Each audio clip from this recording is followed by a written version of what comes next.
보면은 그 프로이트나 설리반이나 그 여기 책에도 뭐 결론적으로는 같다고만 나오는 건데 그런 것 같아요. 그래가지고 이제 저 같은 경우에는 어떤 경험이 있냐면은 그 사람들이 컴퓨터에 대해서 옛날에 많이 질문을 해왔거든요. 그러면 이제 뭐라고 하냐면은 그 메모리가 적어서 지금 쓸 수가 없다 이 말을 해요. 그렇죠. 그러면 저는 그 말 들으면은 도대체 이 사람이 말하는 메모리가 뭘까가 이제 문제인 거죠. 그게 이제 그 램을 말하는 메모리인지 아니면 하드디스크를 말하는 메모리인지 이게 개념을 파악을 해야 되거든요. 그래서 그러면 지금 말하고 있는 그 메모리가 뭐냐라고 질문을 통해 가지고 그 사람이 말하고 싶은 게 뭔지를 찾아내야 되는데, 근데 말하자면은 프로이트 입장에서 자유현상이 되는 사람의 레벨이라면은 자기가 말하고자 하는 거를 설명을 해요. 설명을 하면서 그래서 아 그게 그거구나 하면은 아 그때는 그걸 메모리라 하지 않고 하드디스크는 보통은 한국말로 용량이라고 그런다. 그렇게 말하면 아 그러냐고 이렇게 하면서 이야기 진행되는데, 어떤 사람이 문제냐면은 그게 지적을 하게 되면 화를 버럭 내요. 그렇죠. 내 말이 맞는데 내가 모르는 게 아닌데 왜 나 모른다고 그러냐 이거예요. 그러면은 그 사람은 메모리가 뭐냐를 아는 게 보다도 무슨 방어체계를 가지냐면은 내가 다른 사람들로부터 컴퓨터에 대해서 모른다는 소리 들을까 봐 자기를 방어하는 쪽으로 힘을 기울이는 거죠. 그러면은 그 사람하고는 결국은 대화가 안 돼요.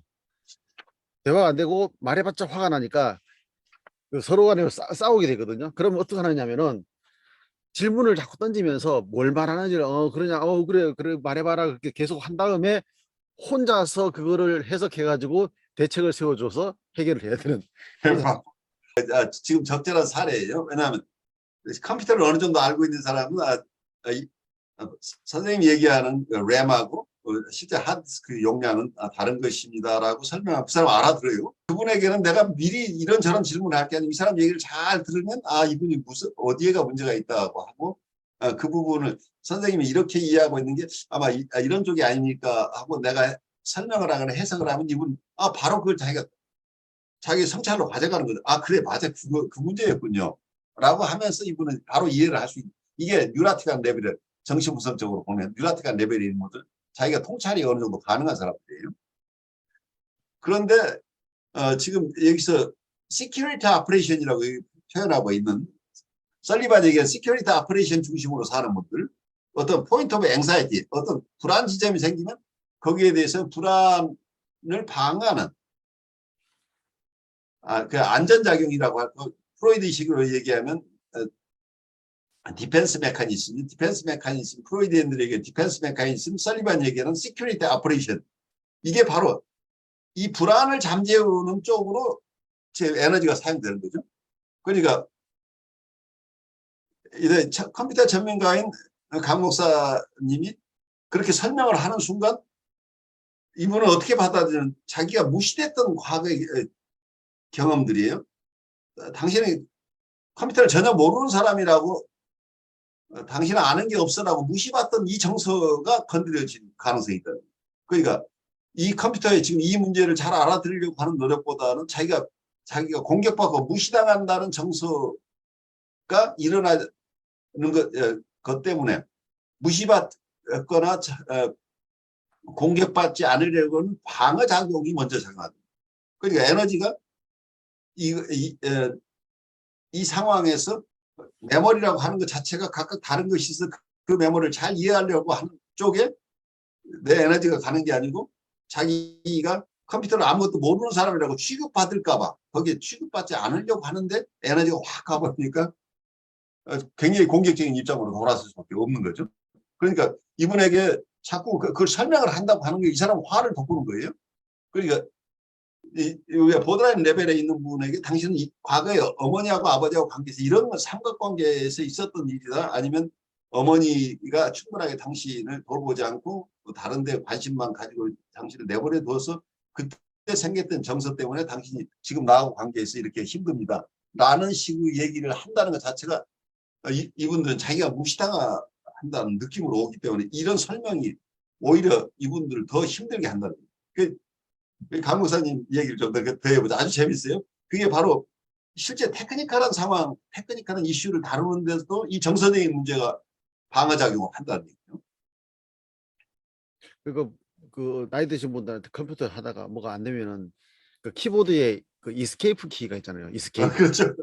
그걸 누르세요 그러면은 보다 없다 그래요. 이스케이프 없다. 아니 키보드에는 이스케이프 키가 없을 수가 없습니다.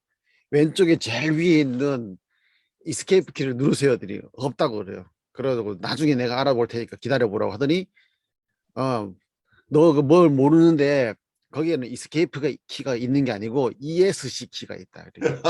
바로 그게. 그러니까 거기서도 이제 이스케이프 키라는 그러니까 그 문제가 뭐냐면은 저는 ESC가 이스케이프라는 걸 알기 때문에 그거를 이야기해 주지만은 그 상대방은 ESC가 무슨 뜻인지를 모르는 거예요. 그러니까 그거를 이스케이프라고 말해 보면은 화가 나고 싸우는 거예요. 그쪽에서는. 그런데 눈에 보이는 대로 ESC라는 것을 말해줘야 되고 그 사람은 그 ESC라고 또 말하는 게 무슨 뜻인지를 알기 때문에 또 그때서야 이제 대화가 되잖아요. 그러니까 그 언어 통일이 일어나야 된다. 그 서로 다른 얘기를 하고 있는 거죠. 예, 그러니까 이게 언어가 표상이라는 것, 그 상징이라는 걸 우리가 이해를 했는데 상징을 실제 대상이 하고 매치를 못 시키고 있는데 자꾸 상징을 가지고 얘기를 하면 이 사람은 실제 체험하고는 유리돼 버리는 거죠. 그러니까 화가 나는 거죠. 지금 이건 ESC만 이스케이프는 없는데 왜 자꾸 이스케이프를 찾으라고 하느냐고 이제 화가 나버리는 거죠. 그렇죠. 그러니까 그 설리반이 이제 질문한다는 거 어떻게 보면은 그 질문해가지고 사람을 괴롭히는 게 아니고 어떻게 보면은 의사소통을 하기 위한 내적인 용어 통일을 위해 가지고 노력하는 거 아닌가 이제 그런 생각이 드는 거죠. 아주 중요한 포인트예요. 그러니까 언어 통일이죠. 서로 커뮤니케이션이 가능해지기 위해서는 상징이 서로 맞아야 되잖아요. 매치가 일어나야 돼요. 서로 다른 얘기를 하고 있다는 거예요. 그런 점에서 현대장기심서 기법 속에 이제 이런 얘기, 질문을 하되 아무 때나 질문하는 게 이분이 허락하는, 이분이 질문을 해도 좋다는 퍼미션이 있을 때 질문을 하되 질문하는 경우에는 이고 오리엔티드 퀘션을 하지 말고 오브젝트 오리엔티드 퀘션을 하라는 얘기예요. 이고 오리엔티드 퀘션을 한다는 게 이 사람에게 당신은 이거 아십니까? 라는 질문은 이거 이고 오리엔티드 거기에 이스케이프 키가 있는데 거기에 선생님 그거 찾을 수 있어요? 라고 하면 자기가 못 찾으면 화가 나버려요. 그런데 거기에 이분이 다치지 않도록 한 대상을 향한 질문을 하라는 거죠. 보통 조금 다른 상황에서 얘기를 하면 그분하고 있을 때 어떻게 느끼셨어요? 어떤 생각을 하셨어요? 라고 하면 이분은 자기에 대한 당신 나쁜 생각한 거예요? 나쁜 느낌 받은 거 아니에요? 라고 자기를 비난하는 것을 들을 수 있는데 그때 선생님이 그때 같이 있을 때 어머니가 뭐라고 말씀하셨어요? 어머니가 혹시 화를 내시지는 않았나요? 이게 대상이에요. 그리고 어머니에 대해서 자기가 관찰했던 것, 느꼈던 것을 얘기하는 건 좀 자유스러워요. 그러니까 어머니 얘기를 물어보면 이 대상에 향한 질문이기 때문에 이분이 쉽게 얘기를 할 수 있는데 너는 그때 어머니에 대해서 어떻게 느꼈어? 라는 질문은 이분이 대답할 수 없다는 얘기예요. 그래서 이고 오리엔티케이션 하지 말라는 얘기예요. 그래서 어쩌면 질문을 한다는 건 그 프로이드 얘기하고 서로 다른 게 아니라고 보는 게 프로이드가 얘기하는 자유현상을 잘 할 수 있으면 우선 무슨 말인지가 서로 통해야 되잖아요. 그래서 이분이 자기 생각을 잘 표현할 수 있도록 우선 도와주는 역할이죠. 이분이 자기 얘기를 정확하게 무슨 얘기를 전달하고 싶은지를 얘기하도록 도와주는, 그래서 잘 자기를 표현하도록, 그래서 자기의 어떤 이제 깊어지면 자유현상을 좀 더 잘할 수 있도록 우선 그 장애물을 제거하는 역할을 한다. 그래서 조금 전문적으로 얘기를 한다면 설리반이 많은 어떤 질문 기법을 개발했지만 이 질문 기법을 다 무조건 쓰는 게 아니고 조금 이 질문이 필요할 때만 쓰는 거죠. 그래서 가장 기본적인 게 정신분석에서 내담자 스스로 자유현상을 할 수 있으면은 우리가 개입하면 안 돼요. 그런데 내담자가 자유현상을 잘 하지 못할 때 이때 이게 저항이라고 얘기를 하죠. 저항을 해소하기 위해서 필요한 경우에만 개입을 한다는 얘기예요. 그러니까 과도하게 개입을 하지 않고 이분이 자유현상을 할 수 있을 때까지 자유현상에 도움이 되는 쪽으로 도와주는 게 어쩌면 질문이죠. 그 질문을 사용하더라도 자유현상을 방해하는 쪽으로 하는 게 아니고, 그러니까 뉴라티콘 환자에게 질문을 한다고 한다면 이분이 자유현상을 하는데 좀 더 잘할 수 있도록 어떤 부분이 클래리피케이션이 되면 좀 더 자기가 살피지 못한 영역이 어떤 것을 이분이 착안할 수 있도록 도와주는 이런 역할까지는 가능한데, 우리가 이분이 한참 얘기하고 있는데 내 어젠다를 가지고 선생님 그 얘기는 이제 알아들었고요. 이 얘기 좀 할까요? 라고 하는 이런 식의 질문을 하면 안 된다는 얘기예요. 타픽을 내가 가져오는 이런 것들이 아니고 이분 스스로 자기를 좀 더 잘할 수 있도록 도와주는 이런 질문들이 굉장히 유용하죠. 그러면 좀 전에 그 내용 중에서 프레드의 그 문제가 뭐라고 볼 수 있는 건가요? 그러면 부부 사이에서 이렇게 아내의 그러한 공격적인 말이 아닌데도 이렇게 화가 나는 거는 그 부모와의 어떤 소통의 문제가 있었던 건가요? 그러면? 그렇죠. 과거의 환경 속에서 이분들이 불안이 생기면 어떻게 반응했던가 하는 그 패턴이 다시 올라오고, 그러니까 이게 레피티션 컨버션이 일어난 거죠. 반복 강박이라고 이제 얘기를 할 수도 있는데, 이분들에게는 다정한 관계라는 그 경험들이 거의 없으니까 오히려 그런 경우에 공격적인 태도를 취하는 이런 가족 관계의 패턴, 그러니까 불안을 체험하지 않으려고 하는 불안을 최소화하고 불안에 빠지지 않기 위해서 이분들이 자기 그 안전작용이라는 패턴이 가지고 있었는데, 그 안전작용이 그 옛날 가족관계에서 했던 패턴 그대로 또 와이프하고 관계에서 이게 일어난다, 이제 이 얘기죠. 그래서 실제로는 지금 그런 방어가 필요 없는 상황인데 자기가 끊임없이 방어를 하고 있어서 오히려 상대방이 힘들게 됐고 관계가 나빠지고 있다 하는 통찰이 일어날 때까지 이분이 그걸 이해할 수 있도록 도와주는 역할을 하는 게 중요하다는 얘기죠. 언뜻 보면은 이해하기가 어려운 게 아내의 부드러운 말에 불안이 발생한다. 불안해진다. 그래서 여기서 나오는 게 적대적 통합이라고 그러더라고. 이 부부 관계, 부부 속에서 적대적 통합이라고 그러는데, 적대적 통합이 아주 재미있는 역설적인 용어인데 아마 여러분들 체험하고 있는 분들이 있을 거예요. 제가 예를 들어서 이야기할 수 있는데요.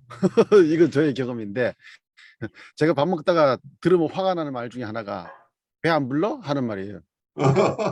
왜 그러냐면은 저는 어릴 때 밥을 좀 천천히 먹는데 천천히 먹었거든요. 그러면은 이제 옆에서 보는 사람들은 얼만큼 먹었는지 보다도 시간이 기니까 뭐 아직까지 밥 먹고 있냐 이런 이야기를 하는 거예요.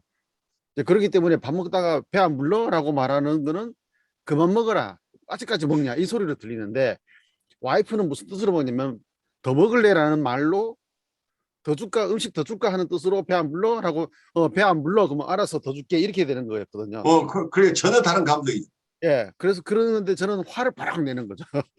그러면 그쪽에서 아니 나는 좋은 뜻으로 말하는데 뭐가 그게 좋은 뜻이냐고 막 이래서 그걸로 밥 먹다가 막 싸워요. 그래가지고 그러니까 그런 상황이 아마 적대적 통합이 아닌가 생각이 들어요. 한쪽에는 그냥 음식 먹는 거 보니까 더 먹을 것 같아가지고 물어본 거였고, 한쪽에서는 먹는다고 비난당하는 것 같은 느낌이 드니까 전혀 다른 그런 이해 체계를 가지고 서로 간에 거기서 이제 빈정상해가지고 안 먹는다 막 난리가 나는 거죠. 그것이 통찰이 안 되면 계속 이런 긴장 상태가 지속되는 거예요. 그러니까 밥 그만 먹으라는 것에서 난 더 먹어야 되는데 배불러라고 하는 것이 그때 내가 적대적인 태도로 나와야 한 숟가락 더 얻어 먹잖아요.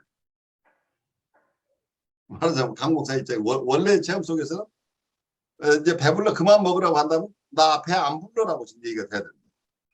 근데 그때 느끼는 정서는 너 그만 먹으라는 정서를 지금 느끼고 있는데, 그때 그 환경 속에 적응하는 과정 속에서는 난 굉장히 엔테거니스틱한 태도를 취한 거죠. 근데 그 나중에 그 서로 간에 그 어떤 의미를 가지고 말하는지 알면서도요, 그 정서적으로는 탁 이렇게 튀듯이 튀어오른 다음에 그 다른 뜻이지라고 이렇게 해석을 해야 돼요. 그러니까 이게 정서가 앞서버리는 거죠. 그런 정서가 앞서는 그러니까 이제 이 부분이 굉장히 중요한데 그러니까 아까 생각 중심으로 우리가 따라간다고 하는 게 위험하다고 하는 게 또트만 가지고 그게 굉장히 합리적인데 합리적인 것은 리슨 자체는 어떤 면에서는 속도가 있다고 보여요. 근데 에펙트 자체는 빛의 속도가 더 빠른 것 같아요. 에펙트는 즉각적이에요. 그러니까 우리의 정서는 생각의 과정을 거치지 않고 바로 느끼는 거기 때문에 정서는 이미 화가 났어요. 근데 이 생각이 내가 화낼 상황에서 화를 냈나? 이게 아니네? 라고 생각하는 것은 벌써 굉장히 늦다는 얘기죠. 그래서 이게 통합이 안 된다는 얘기예요. 그래서 정서가 먼저 앞선다는 것을 우리가 잘 이해해야 돼요.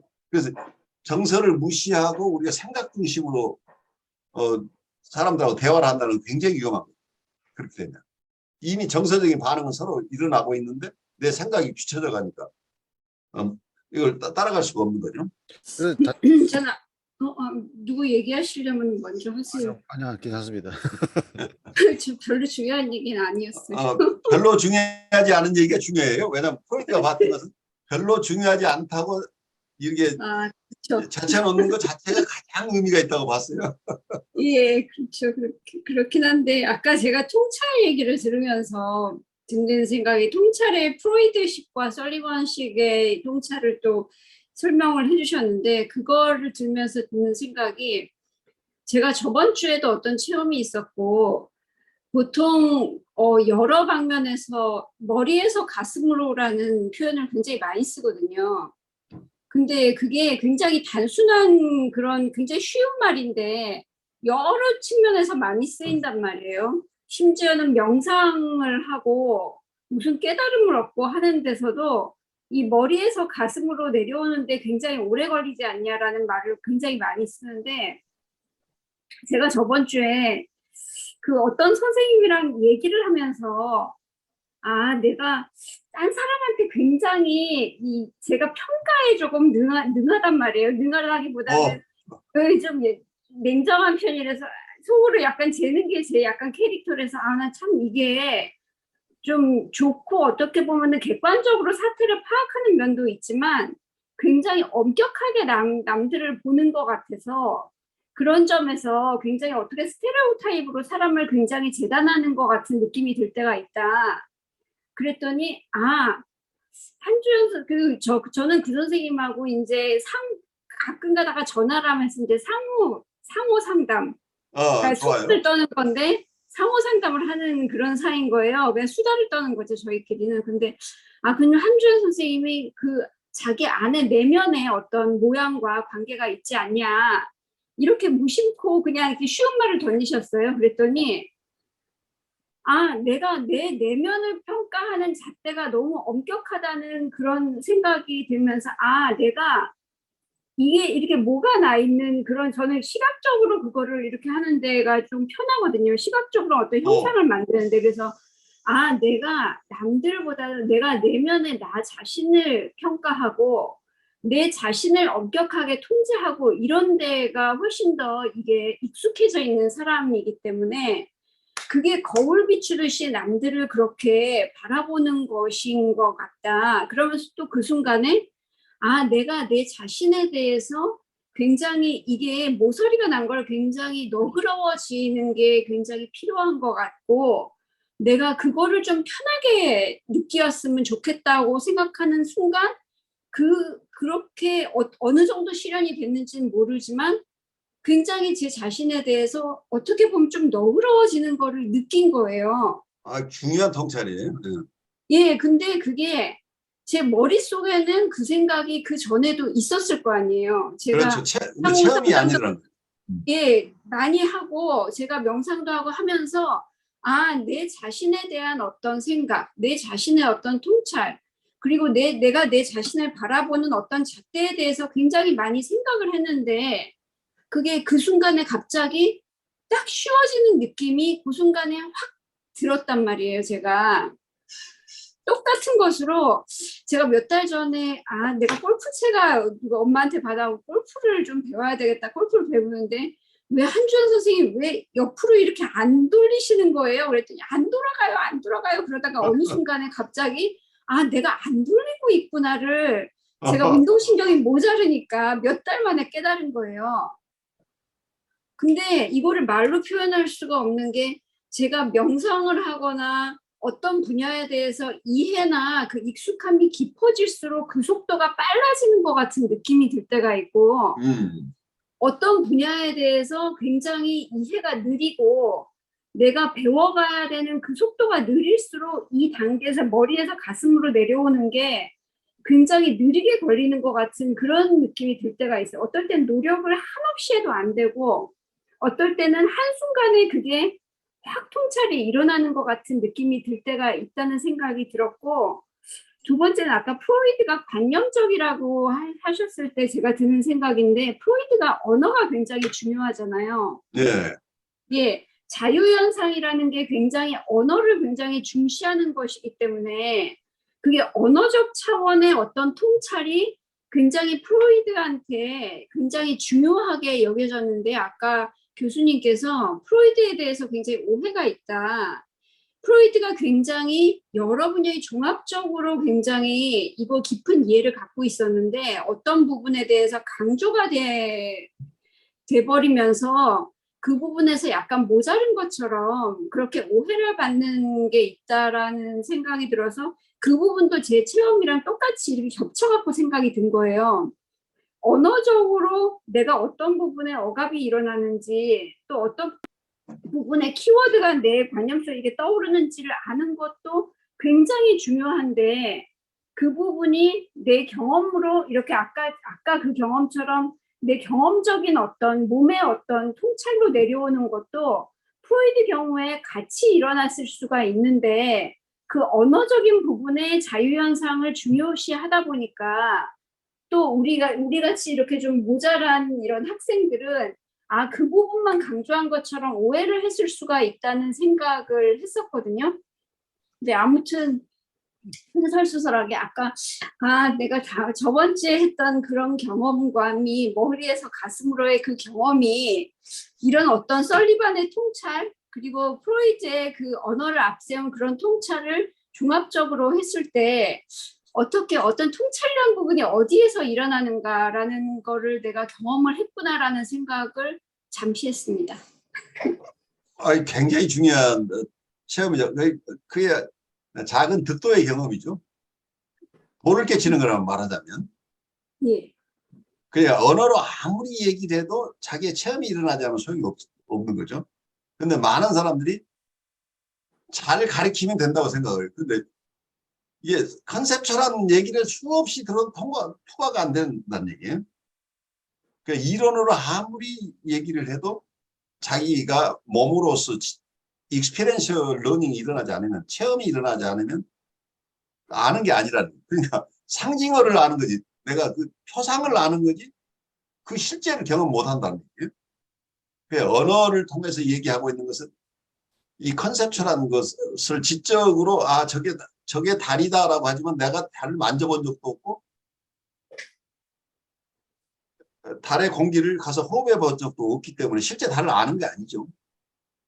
근데 다들 달을 안다고 하지만 달을 아는 것은 내 개념 속에서만 알고 있지 실제 달은 모르는 거죠. 그래서 우리가 사람들을 만날 때 내담자를 만날 때 저 사람 내 잘 알아 한다는 게 위험하다는 얘기. 사실 알기는 뭘 알아요.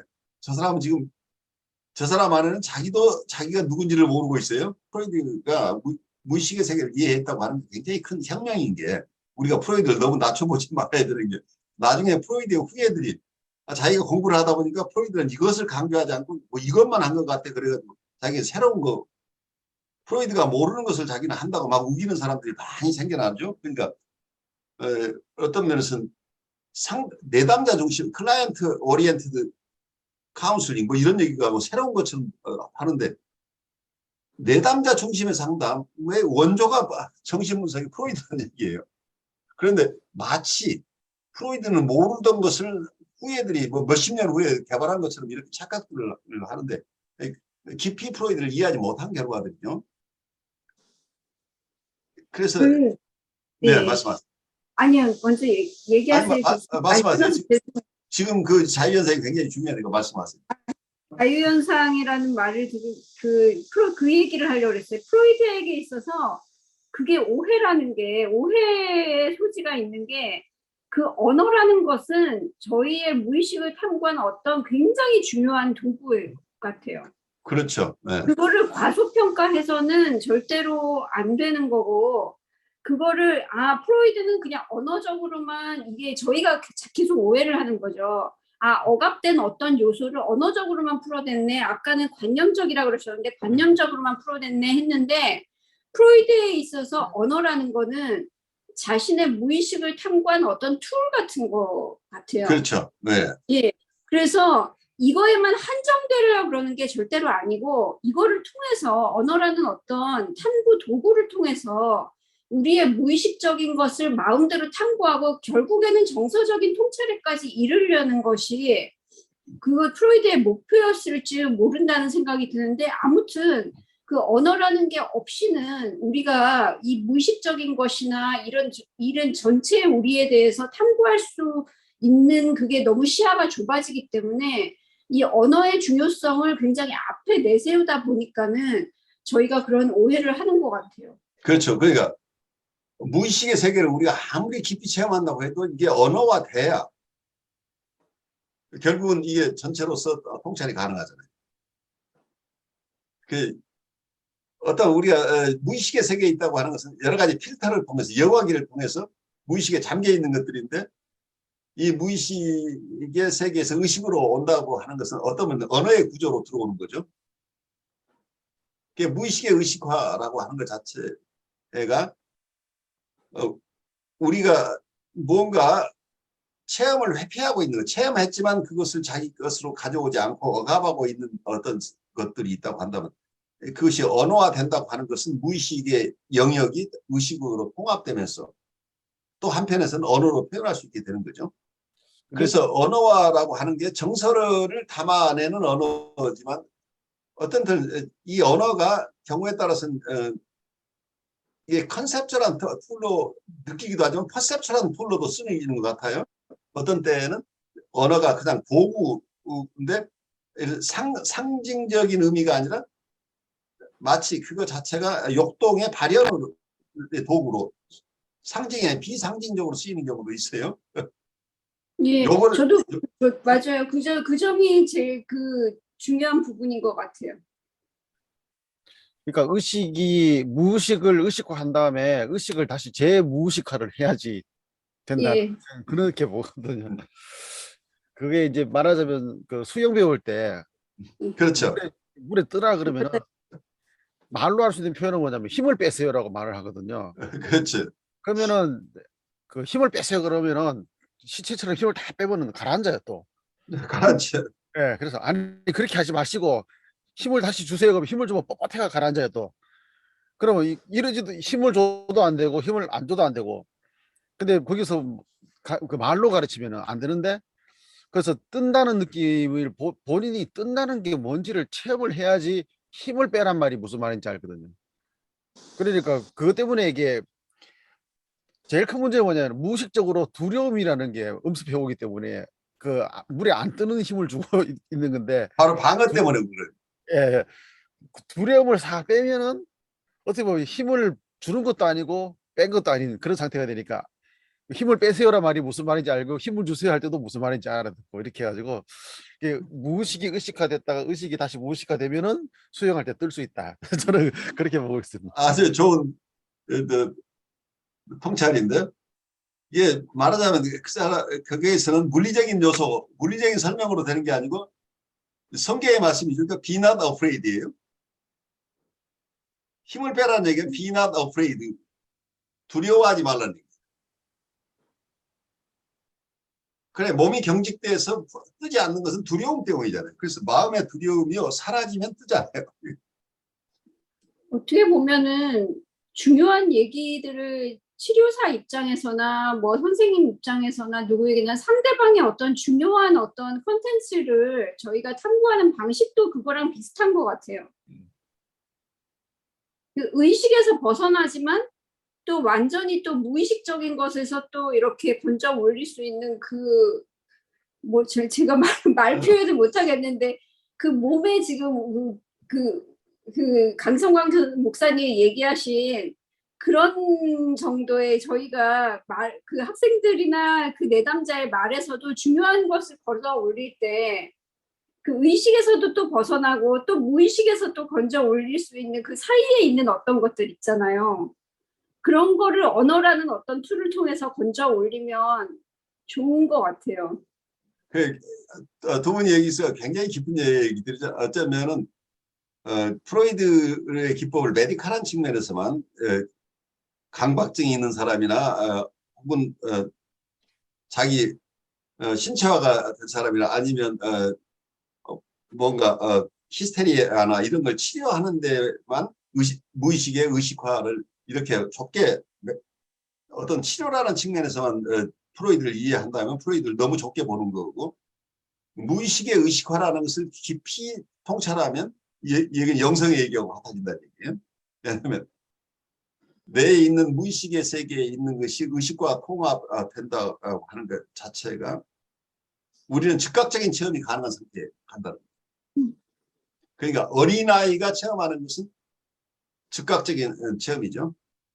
아이는 생각이라는 과정을 거치지 않고 바로 직접 체험을 하잖아요. 맞아요. 상징을 거치지 않은 체험이죠. 근데 우리는 언어가 들어오면서 우리는 상징을 거쳐서 내가 느낀다고 하는 것도 내가 느낀다고 생각하는 것인 경우가 굉장히 많죠. 실제 느낌이 아니고. 그 생각과 느낌 사이에서 우리는 미혹 속에 빠져 있는 것 같아요.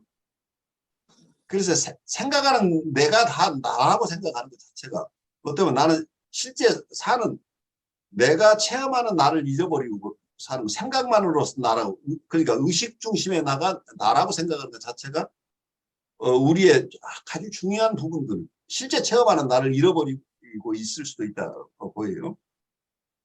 그래서 이 무의식의 의식화가 온전히 이루어진다면 우리가 초기에는 아이는 대상과 자기를 구별하지 못해서 그 환경에서 일어나는 것을 즉각적으로 있는 그대로 다 체험하는 거죠. 여과 없이 체험을 하는데, 우리가 여과장치가 생기면서 생각에 들어오는 것은 사회적으로 용납되고 허용되고 관습적으로 허용되는 어떤 이런 필터를 통해서만 우리가 생각을 하게 되는 거죠.